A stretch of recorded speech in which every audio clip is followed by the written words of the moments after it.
Hello and welcome to another video, and this one's going to be a tech review of the Retrobit Tribute 64. This is a wireless controller for the N64, the Switch, or certain devices that are USB enabled. And the reason I got that is because even though I like my retro gaming, I also try and modernize slightly. So some of them have things like upscalers in, or they've got RGB mods. And the other thing I like to do is, rather than sit down and uncurl all the cables and stuff like that, sometimes I just want to sit down, fire up the console and just play a game. And with part of that, I like to have a wireless controller. Of course, I have all the original ones as well, for when I kind of want that realistic feel, or maybe we've got friends round and we all want the 4 controllers for Mario Kart, let's say. But for just casually just sitting down and playing on any of the consoles, I just like to have a wireless controller. And so when I was looking for the N64, there is a few options out there, but what sold it, the Retrobit Tribute 64 to me, was that it looked really close to the original, and it also has built-in rumble, where some of the others didn't have rumble. And so that's why I went for this one. And so I thought I'd open it up, give you my opinion, show you it, and yeah, just kind of share the info. So here's the Tribute 64 in classic grey, as it says, and then over there's also a skeleton edition. This is actually a limited edition version. There's only there'll only be, and there only are, 250 of these made. This is number 243, and this harks back to the time when everyone likes kind of transparent consoles, and in fact, you know, there was a lot of transparent N64 ones. Now, I was going to keep this one, but I've actually decided to sell it instead. So it's unopened, it's still sealed, so I'm going to demo the grey one, and then this one will go on my eBay. But you know, it's exactly the same, it's just a limited edition run, and I had this one imported all the way from, I was going to say it's either America or Canada, but all the way from there. So let's pop that out of the way, and yeah, let's get on with the unboxing. So Tribute 64 works on the wireless controller version 2. There was a version 1 older firmware. This is the version 2. You get 2 different receivers. It's got built-in rumble, and it talks about how you got a Z on the left and right. That's because it's not a Trident anymore. And you know, more of that information on the back, and it also talks about how you have more functionality with the USB. Inside,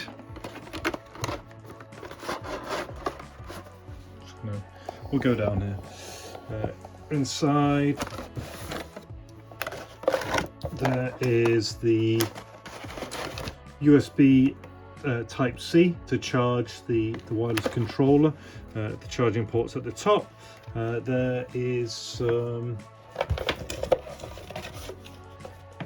just kind of advertising stuff, and there is an instruction manual which tells you basically how to pair it, that there's some built-in macros for when you're in N64 mode or USB mode, and then some also default layouts, because that's also written on the bottom here. It tells you how you can change the default layout of the controller. And then you have your 2 transmitters, so the smaller USB one, and then the one for the N64, which is this one here. So where should we start? Let's have a look at we're probably more interested in the controller first, aren't we? So pop that there, and then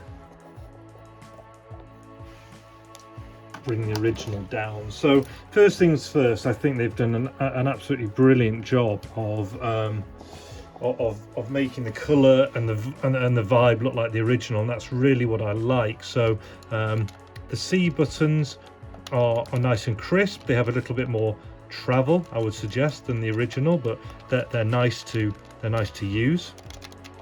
The A and B's are practically the same. The D-pad has shifted here, so these have almost alternated, and it's smaller in size, but again, it's more of that kind of crisp travel with it that's nice, rather than this. Start button feels the same. And then coming onto the analog stick, now the original one everyone loved the fact you could, you know, turn on a sixpence. You have that nice resistance against you, that, you know, the that spring against. Now this is much more of a GameCube type one, so you don't get as strong a return to the center. It's a lot smoother and a lot lighter, so that is not like this. And also you can see the size is different. But I've got to say, and sorry, we haven't also mentioned, so you've got your L and your R there, and your L and your R a little smaller here, and then the Z has moved from the single one to here. All fine, all clicky. So absolutely, I have to say the look of it is spot on.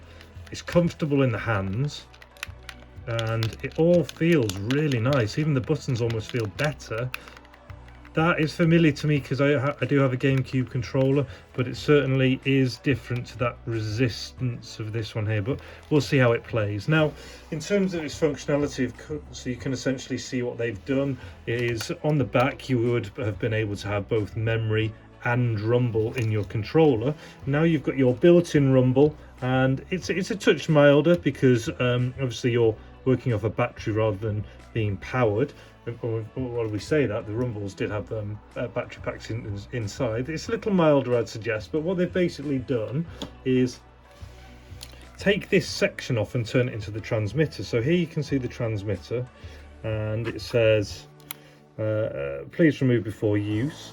Before operating, you must position the mode in memory or rumble. Do not change it when it's running, as you may experience errors. So what you can see, they've basically taken that section, pulled it off, and then that attaches to the console instead. So you then get your option of having, whereas you'd have memory and rumble, on this one you have memory or rumble depending on what setting it is, but the rumble's built in, the memory card's in there. So as you can see, if I got the memory cart and popped it in there, it would then sit in, and then here you're choosing memory or rumble, and the first time you use it, this is your sync button here. So and then I think this is for doing your firmware updates, etc. So shall we have a plug in and see what happens? So what I'm going to do is I'm going to put it into rumble mode, but just leave the memory card in, so that will go in there. And as I mentioned, the first time you use it to sync, you hold down you turn on the console, press the sync button, and then press start on the control. Now I did experience the fact that when I did that and then tried to use the controller again, I almost thought I had to resync it. What I found now, and you may find the same, is once you've synced it once, after that just turn it on and don't kind of resync it. Just turn it on and then just press start, and it just seems to work. So at one point I was thinking, oh, I'm having to keep syncing it, and I'm having to keep doing a factory reset by putting a little pin inside there, but actually sync it once and then it's fine. So as you can see, I've just plugged it in, and we'll move this back. So at this point now we're in rumble. We'll turn on the control on the console.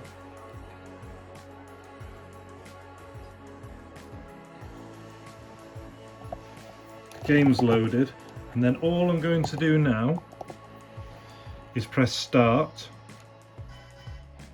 and you can see it's already found it. So we've got the solid light down there, solid on there, so that now means that it's all connected. So if I press start on here, see, I'm all sorted, so I didn't have to do anything. So that's what I like. That's what I was talking about, how to sit down, turn the console on, grab the controller, and you're playing in seconds. You're not having to unwind everything, and you can sit how you like. So I'll try and give you a bit of both, so you can see the movement. So it's smooth, but it's not that spring back, but it's still good. And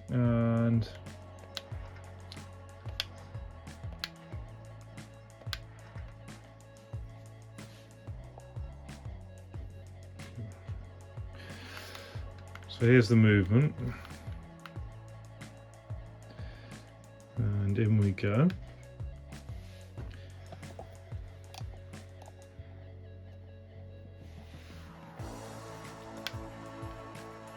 But yeah, it's really nice. It's really nice in the hand.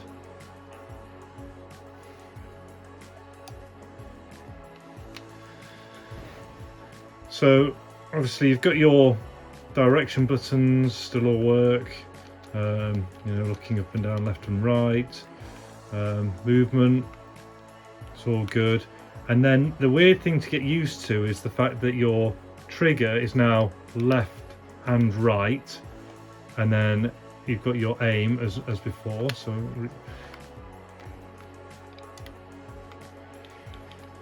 and then it's just getting used to the slightly different sensitivity of the analog. But if we can aim at someone,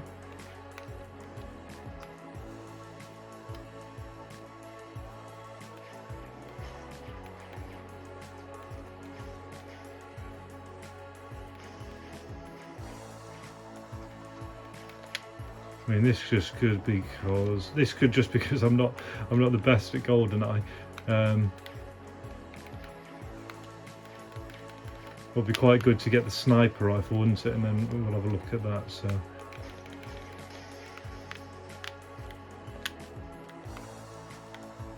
yes, it's a little bit more lively. So what are we are aiming with this, aren't we? So here we go, and we zoom ourselves in.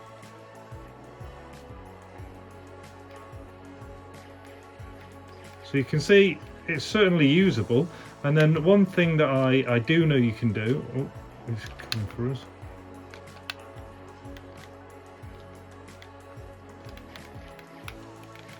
Right, so at the minute I've been just shooting, the lower buttons have been my shoot,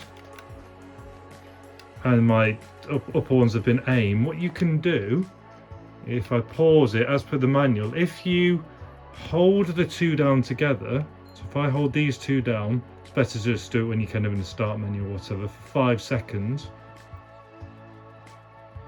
and then go back.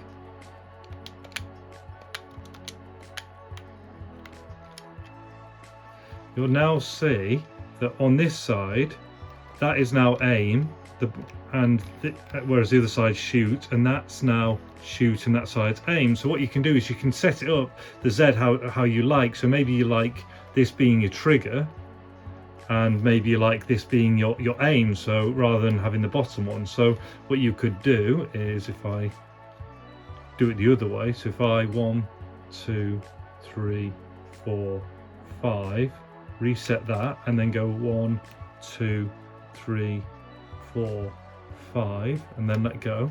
We go back in. Now I should be aiming with this one, with the top one, with L, but I'm now shooting with the with R, which was originally Z. So that's quite nice. If you don't need you know, all 4 of them, you can just kind of do something like this, aim around, and the more you play with it, you know, it really becomes quite comfortable. So let's have a look here. So there's get the sniper rifle out, aiming down there now, aren't we?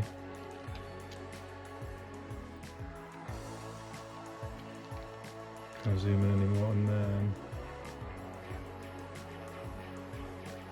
I'm getting a very light. Rumble through. Certainly not as strong as the original, that's for sure. Because the original one, if you remember, you've got the batteries in the rumble pack, plus you're plugged in as well. So anyway, I'll pause that, and yeah, maybe do a bit of a summary. So this is the Retrobit Tribute 64. It's slightly smaller in size, but it feels really comfortable in the hand. All the buttons are lovely and tactile. The movement is absolutely fine, and it's a bit more like a GameCube than that snap of the original one. You got that really nice touch with the built-in macros of being able to reverse the Z and the R for your play style.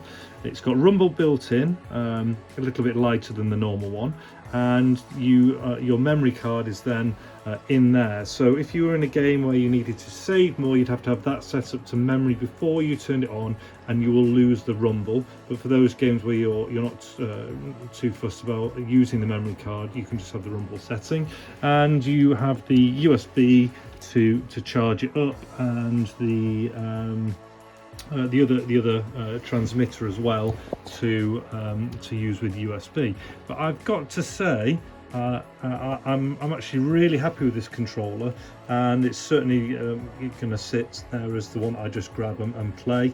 And I'll grab the original 4 out for when I have the lads round for Mario Kart or GoldenEye, so that we're all playing on the same thing. But yeah, really pleased with it. And if you're interested in a limited edition one, the skeleton one, number 243 of 250, feel free to check out my eBay page. That's everything for now. All the best, take care, and see you.